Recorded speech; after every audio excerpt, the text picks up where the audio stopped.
everyone, and welcome to another episode of the At the Well podcast. We're really excited to be back on air to be talking about life, faith, and things that might be affecting us during this time.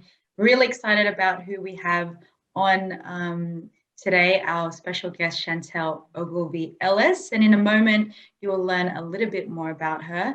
But before we do, we just want to acknowledge that today is actually All Souls Day, and we're recording on All Souls Day. So we'd just like to take that moment to remember all those who've gone before us as we enter into prayer. In the name of the Father, Son, Holy Spirit, Amen.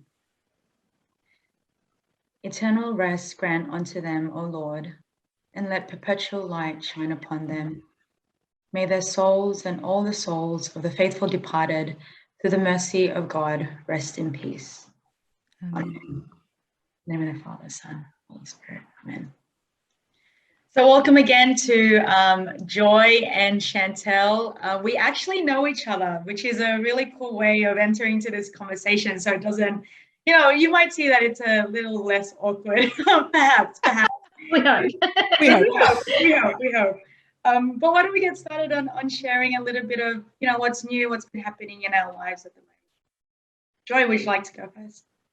Well, I am very excited because we have exited lockdown in New South Wales, and my eldest is back at school and my youngest is back at daycare, and that frees up my day a little bit to do some fun things and some creative projects. So and also just see family and friends again, which I'm very, very grateful for. And probably the thing I'm most grateful for is that I've been going to mass, physical mass. I've been to daily mass the last few days, and it's just made my heart so happy. And I've been to as many chapels as I can possibly fit in between 9 a.m. and 3 p.m. just so I can sit by the Blessed Sacrament and pray. So little simple joys, which I'm very, very grateful for. Thanks. That sounds really good. Chantelle, what about you? Anything new? Yeah, so I had a baby 4 months ago, so she's still fairly new. Her name's Marisol, and so on the weekend she met her Lula, her grandma, for the first time. Well, they kind of seen each other through a car window when we were on the way. Oh, but did they get to cuddle? Yeah. So that was really special. And then yesterday she rolled for the first time, so we were in a good mood. When they roll for the first time, they also don't sleep very well, so I'm a bit tired. But it's all good. She's a little oxytocin machine, which was so useful in lockdown. She just brings us joy. I love that. That's so nice. I have another simple joy. My floors got finally replaced and fixed over lockdown. So I recently moved to a new place just before lockdown happened, actually. However, when the contractors had come through to install my dishwasher, they had scratched my floors. And during lockdown, they couldn't come in to do their work.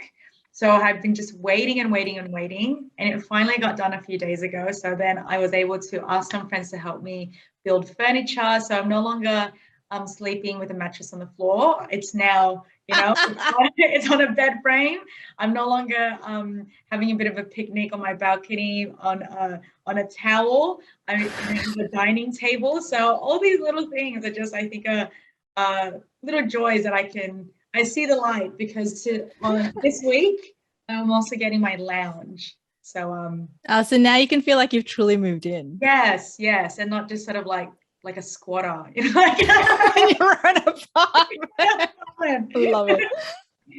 Oh my gosh. So yes, thank you for sharing a little bit about yourselves. I am really keen to get stuck into this episode. We have a really good topic and theme. It's come from our online At the Well gathering, actually, and we were just discussing, Joy and I, that it's a topic and question that usually comes up whenever we do host these At the Well gatherings. So I'll pass it on to Joy to kick us off and to introduce Chantelle a little bit more so we can get to know her.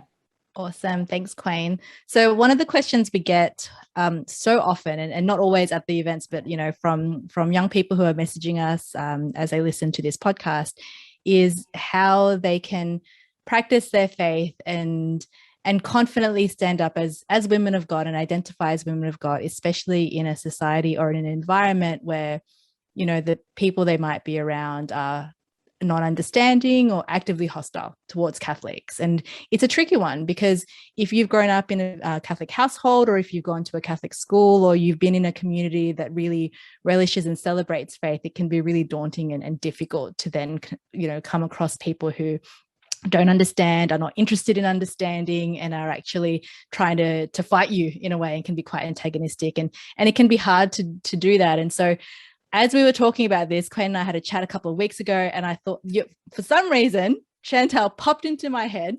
And I think part of it is because we've known each other. We've been in similar Catholic circles for a number of years. But also I know, Chantelle, your current work allows you to you know, move out of just the Catholic space and work with and alongside and make waves of change with people who may not share your faith. And so, which is really, really special and such a gift. And so for those of you who don't know you, who don't know, you know, your family and what you do for a living, let's hear from you. Tell us about yourself.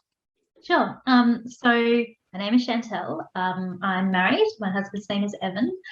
He comes from a really strong, big Catholic family. I actually don't come from a practicing Catholic family. But we have 3 kids together. My son is 8, my first daughter is 5, and then I have a 4-month-old. And I'm on mat leave at the moment, but normally I'm a community organiser with the Sydney Alliance, which is a coalition of religious organisations like the Catholic Church, but also other churches, other faiths like the Muslim Women's Association or the Jewish Board of Deputies, but also secular organisations like some unions and community organisations as well.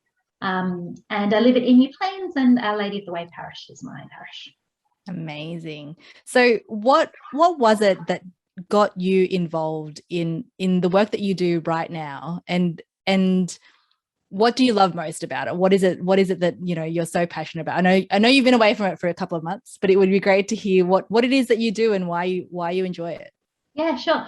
So community organising is about bringing people together to solve the problems that they face as communities, and often solving those problems, you know, has a kind of a political dimension. You know, it involves being able to make a case and persuade decision makers like politicians to make a change, whether that's about getting free childcare for children seeking asylum in Canterbury-Bankstown, which is something I worked on a few years ago, or TAFE, access for refugees and people seeking asylum, or affordable housing, or action on climate change, any of those kind of things. I came to this work because I had been the Justice and Peace promoter in the Archdiocese of Sydney for a few years, and the Archdiocese was really involved in the Alliance. That's how I met Qwayne as well, when she was an intern with the Archdiocese. But I guess for me, it's kind of a natural progression of doing church-based justice ministry for about 10 years. So, you know, I had a lot of opportunity, which I'm so grateful for, to work with Catholic communities, first young people and then kind of whole parishes, on how to live out the social mission of the church. What I love is that my job involves having lots of cups of coffee with people all across Sydney, having conversations about what kind of city they want to live in and how they can use their energy to create that. And so listening to lots of people's stories. And, you know, I might have a day. I remember I had one day where I met a member of the Uniting Church, an older man in Pymble. He took me for a meal at a French restaurant, and he told me how he'd been a uranium salesman, but now he really wanted to work for refugees. Wow. And then that same day I went to Auburn and had a Turkish coffee with an asylum seeker.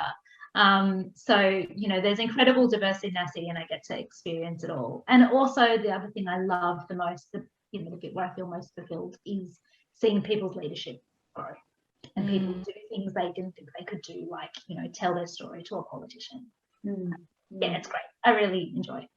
That's incredible. And what I love most about what you're talking about is that it is community advocacy and community work and community relationship that is advocating for practical change within a city that we live in, that we experience. And it's not, you're not just talking about things, you're trying to make things happen. You're working with these people to make good things happen and good change happen. Was there anything in your experience and your life that you feel really prepared you for this type of work? And what would you be encouraging young Catholics who who are probably interested in, advocating for change within their community, or, representation within their community, and advocating within their community? What would you encourage them to be doing and pursuing right now? Well, on the first kind of part of the question, I think for me, like, there's lots of stuff that led me here, but probably the fundamental thing was my upbringing, and especially, being, so I'm second generation Filipino, half Filipino, half Australian. And I think the relationship that my family had to the Philippines was what really made me think about injustice from a young age. So my mum's one of 8. All of her brothers and sisters are still in the Philippines. They, especially when I was younger, they lived in what we would call relative poverty. So I think just going to the Philippines and seeing 11 people live in 2 rooms, or, someone's, hearing from my, cousins that my mum needed to send them money because the roof had been ripped off in a typhoon, just brought home at a young age that not everyone lives the way we live, and that I'm incredibly lucky, and also that I think I had a strong sense that I hadn't done anything to deserve the fact that my life was easier. It wasn't always easy, but it was easier. And so I think that gave me a sense of kind of responsibility or something when I was younger. But for me, I was kind of led here to doing this as work, which was not what I thought I was going to do, probably by doing a lot of volunteer work. So when I was at uni, I was enrolled in journalism. I worked out very quickly I didn't want to be a journalist. Where did you study journalism or something? Yeah, no, don't worry, Chantelle, I know that feeling. I have a great respect for my friends who went on to practice journalism. That's another episode for another day, don't worry. There's a whole other topic there, don't worry. But one of the benefits of an arts degree was that I had about 11 contact hours a week. So I had some time, right? And so I got involved in the Young Vinnies group at my parish, and that was really life-changing for me, especially because, it's going to show my age, it was around the time of the Tampa crisis and the beginning of offshore detention and things like that, a lot of our harshest policies towards people seeking asylum. And I started at the invitation of a Mercy sister to go to Billwood every kind of 2 weeks, and I was about 19 and starting to think about the world, and also starting to think about my faith a lot more deeply, and it just really shifted my priorities. So by the time I finished uni, my extracurricular life was way more important to me than my curricular life. And I just knew I wanted to do this. Like, I wanted to do something that was about building community and, proclaiming the gospel and being people on the margins. And if someone could pay me to do one part of that, that would give me some time to do it. Nice. And so, just for me, it was doing a lot of volunteer work and looking for ways I could contribute and do the things that I cared about. I feel very blessed that led to being, asked to work in youth ministry that had a focus on social justice. So there's so many ways to get involved. And so, trying things and trying to find something that connects with your passion and your story, I think is really the starting point. That's really beautiful. And also it astounds me every time we have a guest on this show, just the little ways that God puts opportunities in our lives where we don't expect it, and yet just pursuing, and he knows our heart's desire. He just knows. And so somehow he just leads us to where we need to be if we're just open to saying that, giving him that yes. And it's interesting you talk about that period of uni, because I think Qwayne and I are the same, where it's just like, oh, suddenly your life outside whatever you're studying is just so much more interesting. But that period of whatever it is, whether it's leaving school, entering, tertiary study, or leaving school or tertiary study and then entering the workforce, like those are big periods of transition. I think that just force you to start thinking about your place in the world, how you identify your sense of value, your belonging, and how you can give back for a lot of people. And I'm interested to hear your thoughts on how important that is, and how you find God in those moments, and also I guess we're going through almost like a mini version of that right now, as a lot of Australia and a lot of, well, you know, the Eastern Seaboard definitely is like exiting what was a very, you know, sheltered lockdown life and, you know, going back to some sense of normalcy, or, you know, trying to live this life with COVID now. And it's like, okay, we're re-entering normality, and then we're going through this transition again. And it's like, okay, well, how do we find ourselves, and how do we, you know, stay grounded in that time where we're leaving our homes again, and we've got to, you know, re-enter our workforces or re-enter our schools and go back into those environments where we're not in that safe space anymore. So what are some of the things that you think are important in those periods of transition to make sure your faith does stay grounded? Yeah, I think for me, if I look back at the times when I've had big transitions, like from school to uni, and I was remembering that when I left uni, it kind of coincided with the time that I aged out of my youth group, and also moved out of home for the first time. And those things can be, for me, like incredibly destabilizing. I often don't notice it at the beginning, like it's this new exciting thing and all the things to do, and it's like 3 months later that I realize that I'm like profoundly sad or unsettled. Yeah. And I suddenly look back and realize all the things that I lost, and I haven't, you know, found a way to kind of to adjust to that. I think for me, one of the things that's been really helpful at sometimes the transitions is like place. Like I was thinking about how I went to study in Canberra when I was kind of in my early 20s, and you know, I was staying at a college, and you know, I had that moment when you're like, nobody here knows who I am, which is not even like, not that I'm not, you know, well known or famous, but no one knows me, and no one knows what to expect of me, and nobody understands me, I guess. And so that, you know, can be really confusing. And I remember that there was a chapel at the college, and like no one was ever there. And I would often go and sit there in the dark, and the tabernacle light was on, and, you know, just having a place where I could pray, or even just like process, you know, if I'd had a hard day or I was confused or frustrated, just to be able to sit there for a few minutes and know that I was sitting there with God, and to be really grounded, and to remember that, you know, I'm in a different context, but I'm still the same person. God is the same God, and, you know, to ask God what, who I needed to be now in this new environment. And I had a similar experience when I had my first child, which is a really dislocating kind of thing when you suddenly are a mum and responsible for this person. And then we, because we're gluttons for punishment, decided to move to China. Like when my son was like 7 months old. You guys just like change, eh? my husband does.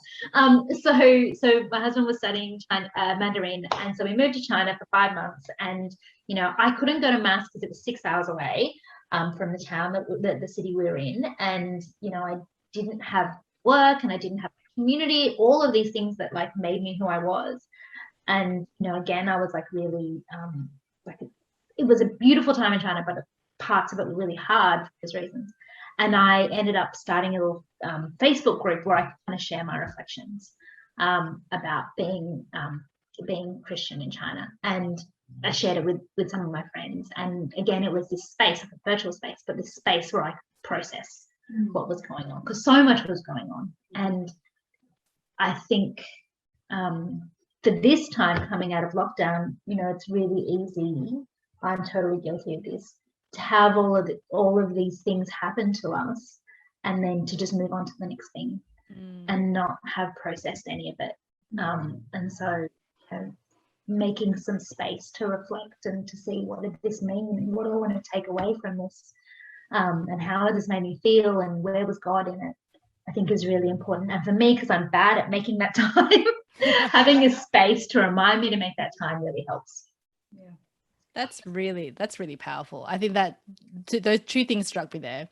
One is having a physical space to do it. I think for a lot of people, that's definitely the people I've spoken to, that's why they missed the ability or the possibility of just going into a church, even if you're not for mass, but just being able to go into a church. Because definitely for me, sometimes that's just what I would want to do. I would just want to go and be physically with Jesus. So that's a massive relief, I think, that we can go back to those places. But even in times when we can't physically go to those places, like, for example, when we are in another country that doesn't have that space available, or if we're forced into another lockdown, I think I purposely created a separate prayer space in my house so I could do that, and just remind even just as a visual reminder to, like, as I will glance past it or walk past it on a busy day, it's like, okay, no, there's Jesus, like, turn back to Jesus, even if it's just your thoughts, like turn your thoughts back to Jesus, which is, really, really powerful. Totally. I mean, I remember when I was starting a new job at one point, one of my strongest memories at that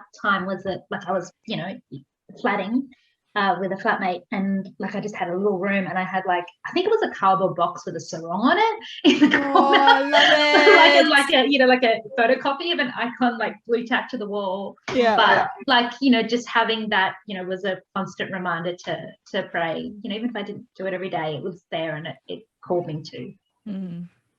That's beautiful. You spent first few years out of uni, like, working with the Archdiocese, which is incredible, and then you went out of that into community advocacy and community work, which is I feel like that's a massive change in environment where you're surrounded by people like-minded, and then and even though you're still representing the church in many ways in the work that you do, now very much exposed to people of different walks of life, different stories, which I think is incredible. What are some of the things that you've learned about how to engage with those people and be the face of Christ, even to those who may not even know who Christ is, who may not have or share your faith background, or maybe in some cases even actively attack it? There's two things that come to me. One is about authenticity. I kind of forgot until we started this conversation that, like, even though I spent like 10 years working for the church and got really used to, like, having that environment and that kind of tag, that I went to public schools, and I started going to church when I was 17. So like there was a whole long period where it's a long time ago, but there's a whole long period where I wasn't immersed in the church environment. I had a faith, but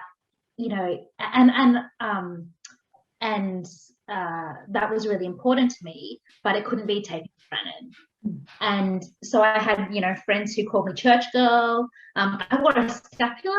What about, like, scripture teachers gave a scapular, so I just wore it. And I remember people asking me about it in, like, rooms. I think for me, there's something about, it sounds like really tribe, but just like being myself. Having like, I don't know if comfortable is the word, or nonchalant or something, but just being like, this is who I am. I'm not trying to give into anything. I'm just going to be myself. And so, if you ask me what I did on the weekend, I'm going to be like, well, I went to mass.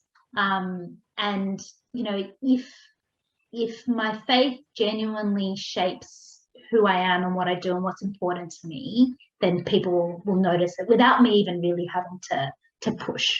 And I think there's that quote that's often attributed to Pedro Rupe, which is, and I wrote it down because it's so beautiful, nothing is more practical than finding God, than falling in love with God in a quite absolute and final way. What you're in love with, what seizes your imagination, will affect everything. It will decide what will get you out of bed in the morning, what you do with your evenings, how you spend your weekends, what you read, who you know, what breaks your heart, what amazes you with joy and gratitude. Fall in love, stay in love, and it will decide everything. I love that quote. Oh, it's beautiful.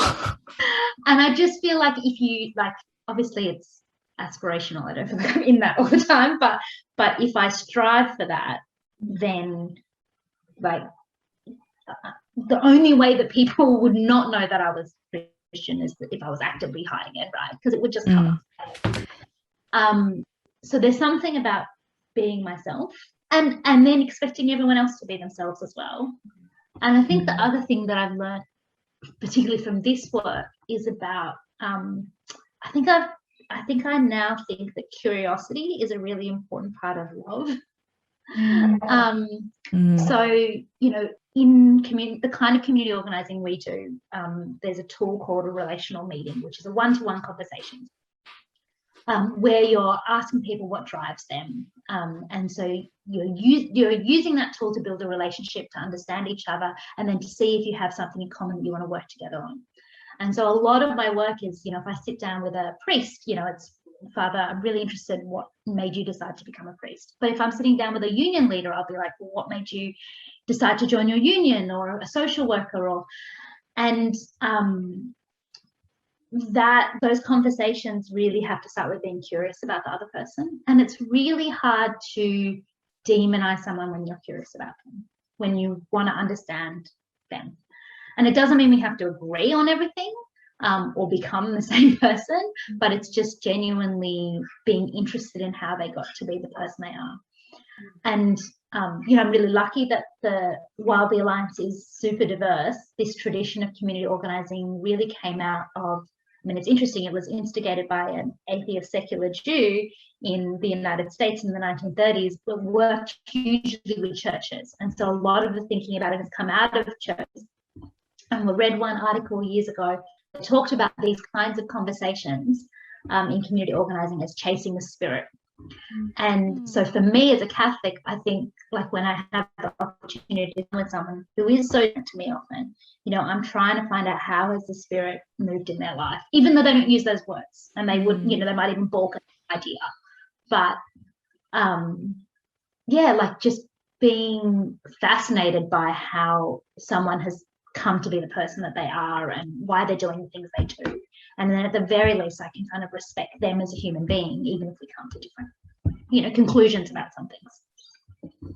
That is fantastic advice, and so true, that you can't, like curiosity is the first step with love, right? Like, it's just learning, getting to know somebody. Like, you can't love someone unless you start to get to know someone. And so if we're to love our neighbor, we have to get to know them first. And it's not about getting them to believe anything. It's just actually learning them and them learning you. And then if you're living a Christ life, then they'll get to know Christ through you quite naturally. You don't even have to try. You just, that's incredible, incredibly powerful. And do I have time for one last question, Qwayne, or are you going to wrap me? Let's go with one more if we can keep it short. Okay, you can just give me the name. Is there a specific saint, book, or gospel story that you would encourage someone to go and read if they were looking for inspiration to go out back into that arena and live that Catholic life and that Catholic identity? So a book that really influenced me when I was at uni and starting to go to volunteer with Vinnies and then make sense of it in light of my faith it's a really little book by Frank Anderson, MSc, called Jesus, Our Story. And I think it's kind of my go-to of, like, seeing the gospel, like understanding Jesus's life as a life pursuing justice, and praying about that as well. It has lots of little prayer exercises as well, so I totally recommend it. Love it. Thank you so much, Chantelle. Qwayne, I'm going to hand it back to you because I know we've hit our half an hour. We have hit our half an hour. It was an incredible half hour of you just sharing, Chantelle, about your life and your story and the work that you do. A couple of things that like really resonate with me. I love the idea of encouraging people to volunteer. I think sometimes many times I've had conversations with some people, there's been a loss of excitement, enthusiasm for volunteering, where in fact it is that what you were saying, the curiosity, the gateway to love, the gateway to finding your passion. And a really great way to do that is to step into places that are new to you or you're just curious about. So I love the thought of volunteering as a way to do that. And again, the work of community organizing has been such a pivotal part of my own work and what I do in youth ministry. So to just hear you talk about it in a really, it's just a really great reminder for me. I love the thought of chasing the spirit. Like, I think sometimes we like to think that God, it's told to us that God hunts us down and God chases us, but just the thought of us having that fire to want to chase the spirit really resonates with me. So thank you again for sharing your story and I guess in a way having a relational meeting with us. So that's really beautiful. To wrap us up, I'd like for us to just share our one word for the month or for this episode. Is there something that you want to take away with you moving forward for the rest of the month? So why don't we start with Joy? Do you have a word for us today? Yes. My word for this month is sainthood. So yesterday was All Saints Day, 1st of November, and something in the homily at Mass really struck me about how, often we think of the big saints, the famous saints, the ones that we all have, where we know their feast day or we know their story, but there are millions upon millions of unrecognized saints. And you and I could be one of those, we're called to be saints, and it's not unattainable, it's not unreachable, it's exactly what we're called to do, and as the church militant, that's what we should be doing. So yeah, my word for the month is sainthood. Love it. Thanks, Joy. What about you, Chantelle? Do you have a word for us that you'd like to share? I think mine will be space, because this was a really good conversation for reminding me of things that I have learnt previously and then sometimes not always applied. And we moved into a new place in February, and I haven't created a space to pray here, and I think that would be really helpful. So, love it. Thank you. So my word for this month, I was tiptoeing around something around reminder or remembrance, or just that sort of space.